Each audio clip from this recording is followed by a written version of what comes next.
വീണ്ടും വിനോദിലേക്ക്. വിനോദ, പ്രതിഭാഗം ഉന്നയിച്ച അവസാന സമയങ്ങളിൽ ഉന്നയിച്ച വാദം അത് തട്ടിപ്പോകും അല്ലെങ്കിൽ അത് തള്ളിക്കളയും കോടതി എന്ന് പറയുന്നത് ഒബ്സീൻ ദൃശ്യങ്ങളൊന്നും ഫോൺ രേഖകളിൽ, ഷാരോണിന്റെ ഫോൺ രേഖകളിലോ മറ്റെവിടെയോ കണ്ടെത്താനായില്ല, അങ്ങനെ ഒരു ചിത്രം പോലും ഉണ്ടായിരുന്നില്ല എന്ന് പ്രോസിക്യൂഷൻ പറയുന്ന ഒരു ഘട്ടം. പക്ഷേ പ്രധാനമായിട്ടും പ്രതിഭാഗം പറഞ്ഞത് മുഴുവൻ കിടപ്പറ ദൃശ്യങ്ങൾ പോലും പുറത്തുവിടുമെന്ന് ഭീഷണിപ്പെടുത്തിയിരുന്നു. ആ ഒരു വാദം ഉന്നയിച്ചുകൊണ്ടുള്ള ഇളവാണ് പ്രധാനമായിട്ടും ചോദിച്ചിരുന്നത്. പ്രോസിക്യൂഷൻ ഈ ഫോൺ രേഖകളടക്കം വെക്കുമ്പോൾ ആ വാദത്തെ തന്നെ പരിപൂർണമായിട്ട് അത് തള്ളിക്കളയാം. നേരത്തെ പറഞ്ഞ പോലെ അപൂർവങ്ങളിൽ അപൂർവമല്ല എന്ന് പറഞ്ഞാൽ പോലും പ്രതിഭാഗത്തിന് ഇളവ് ചോദിക്കാനുള്ള ചില കാര്യങ്ങൾ, ഈ കാതലായിട്ടുള്ള ഈ വിഷയം അത് പരിപൂർണമായിട്ട് തള്ളിക്കളയുമെന്നുള്ളൊരു വിശ്വാസം പ്രോസിക്യൂഷനുണ്ട്. അതെങ്ങനെ കാണുന്നു വിനോദ്?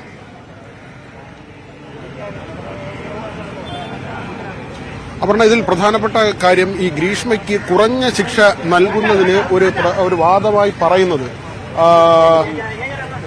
ഈ നഗ്നചിത്രങ്ങൾ, ഇങ്ങനെയുള്ള സ്വകാര്യ ദൃശ്യങ്ങൾ പകർത്തുകയും അത് വെച്ച് ഭീഷണിപ്പെടുത്തി എന്നുമുള്ള ഒരു വാദമാണ് പ്രതിഭാഗത്തിന്റെ ഭാഗത്ത് നിന്ന് ഉയരുന്നത്. പക്ഷേ ഇത് കൃത്യമായി പ്രോസിക്യൂഷൻ തള്ളിക്കളയുന്നുണ്ട്. ഈ കേസിന്റെ വിചാരണ ഘട്ടത്തിൽ ഒരിടത്തും ഏതെങ്കിലും ഒരു സ്ഥലത്ത് ഇത്തരത്തിൽ ഒരു തെളിവ് കണ്ടെത്താൻ കഴിഞ്ഞിട്ടില്ല. 323 രേഖകൾ കോടതിയിൽ സമർപ്പിക്കപ്പെട്ടിട്ടുണ്ട്. 95 സാക്ഷികളെ വിസ്തരിച്ചു. ഈ ഘട്ടത്തിലൊന്നും തന്നെ ഇങ്ങനെ ഒരു നഗ്ന ദൃശ്യമുള്ളതായി, അത് വെച്ച് ഭീഷണിപ്പെടുത്തിയതായി, കാരണം അങ്ങനെ ഒരു ദൃശ്യമുണ്ടെങ്കിൽ മാത്രമേ അത് വെച്ച് ഭീഷണിപ്പെടുത്താൻ കഴിയൂ. ഷാരോണിന്റെയും ഗ്രീഷ്മയുടെയും ഫോണുകൾ വിശദമായി പരിശോധിച്ചതാണ്, ഫോറൻസിക് സംഘം വിശദമായി പരിശോധിച്ചതാണ്. ആ ഫോണുകളിൽ നിന്നൊന്നും തന്നെ ഇത്തരത്തിലുള്ളൊരു സംഗതി കണ്ടെത്താൻ കഴിഞ്ഞിട്ടില്ല. അതുകൊണ്ട് തന്നെ ഈ വിചാരണാ ഘട്ടത്തിൽ ഉന്നയിക്കാത്തൊരു വാദം ഈ കേസിന്റെ അവസാന ഘട്ടത്തിൽ കോടതി മുറിയിൽ, ഞാൻ നേരത്തെ സൂചിപ്പിച്ചതുപോലെ തന്നെ അതിവൈകാരികമായിരുന്നു ഈ കോടതി മുറിയിലെ വാദങ്ങൾ പോലും. അതിൽ പ്രതിഭാഗം പറഞ്ഞ അല്ലെങ്കിൽ ഉന്നയിച്ച ഒരു കാര്യമാണിത്. പക്ഷെ അത് വസ്തുതാപരമല്ലെന്ന് പ്രോസിക്യൂഷൻ പറയുന്നു. അങ്ങനെ ഒരു ദൃശ്യമില്ല.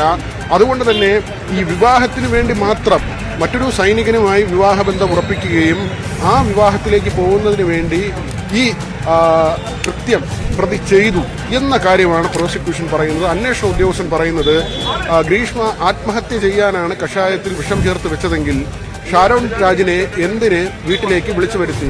ഷാരോൺ രാജ് വരുന്ന സമയം കൊണ്ട് ആത്മഹത്യ ചെയ്യണമെന്നുള്ള ഒരാൾക്ക് ആ വിഷം കുടിക്കാമല്ലോ എന്ന കാര്യം അന്വേഷണ ഉദ്യോഗസ്ഥൻ ചോദിക്കുന്നുണ്ട്. അതുകൊണ്ട് തന്നെ ഈ തിയറി അത് പ്രതിയെ രക്ഷിക്കുന്നതിന് വേണ്ടിയുള്ള ഏറ്റവും ഒടുവിലത്തെ ഒരു കാര്യമായി അവർ പറയുകയാണ്. അല്ലെങ്കിൽ ഇങ്ങനെ ഒരു കാര്യം പറയുന്നത് രക്ഷയില്ലാത്തതുകൊണ്ട്, ആ യുവാവിൽ നിന്ന് കടുത്ത പീഡനം നേരിട്ടതുകൊണ്ട്, മാനസിക പീഡനം നേരിട്ടതുകൊണ്ട്, ബ്ലാക്ക്മെയിൽ നേരിട്ടതുകൊണ്ട് ഇങ്ങനെ ചെയ്തു. പക്ഷേ അത് ശരിയല്ല.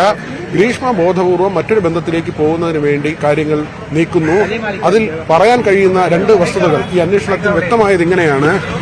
ഒന്ന്, തന്റെ ആദ്യ ഭർത്താവ് മരിച്ചു പോകുമെന്ന് ഷാരോണിനോട് ഗ്രീഷ്മ പറയുന്നുണ്ട്. അങ്ങനെയെങ്കിൽ ഷാരോൺ ഒഴിഞ്ഞു പോകുന്നെങ്കിൽ ഒഴിഞ്ഞു പോകട്ടെ എന്ന നിലയ്ക്കായിരിക്കണം. പക്ഷേ ഷാരോൺ അത് വകവെക്കുന്നില്ല.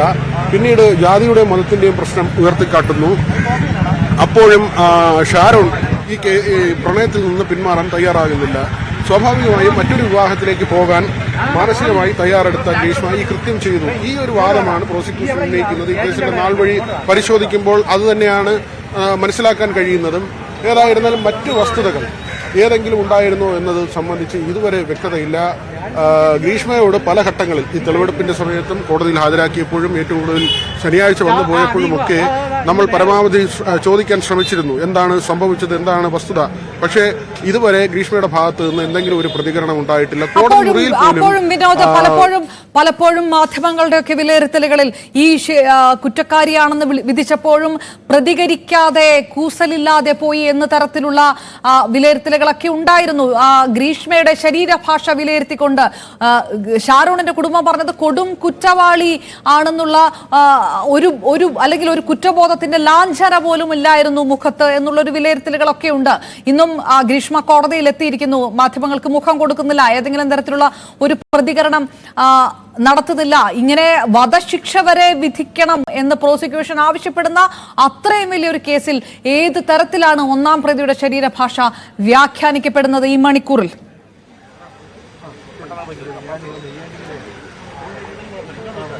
അപർണ, നമ്മളടക്കം ഈ തെളിവെടുപ്പ് സമയത്ത് കണ്ടതാണ്. ഏതെങ്കിലും ഒരു സമയത്ത് ഒരു ദുഃഖത്തിന്റെ ലാഞ്ചന അത് സ്വാഭാവികമായും കാണാൻ കഴിയുന്നില്ല. അത് ഓരോരുത്തരുടെയും പ്രകൃതമാണ്. ദുഃഖം പ്രകടിപ്പിച്ചു കൊള്ളണമെന്നില്ല. പക്ഷേ എങ്കിലും 23 വയസ്സുള്ള ഒരു പെൺകുട്ടിയാണ്. അങ്ങനെ ഒരു പ്രത്യേക സാഹചര്യത്തിൽ അങ്ങനെ ഒരു കൊലപാതകം ചെയ്യേണ്ടി വന്നു എങ്കിൽ എപ്പോഴെങ്കിലും ഒരു ഘട്ടത്തിലെങ്കിലും അത് കോടതി മുറിയിലെങ്കിലും പറയേണ്ടതുണ്ട്. പക്ഷേ അങ്ങനെ തന്റെ നിസ്സഹായാവസ്ഥ ഗ്രീഷ്മ പറയുന്നതല്ല. വക്കീലന്മാർ അവരുടെ കക്ഷിക്ക് വേണ്ടി ഈ കോടതിയിൽ ഇത്തരം കാര്യങ്ങൾ ഉന്നയിക്കുന്നു എന്നതിനപ്പുറത്തേക്ക് ഗ്രീഷ്മ ആ ഒരു വിനോദ്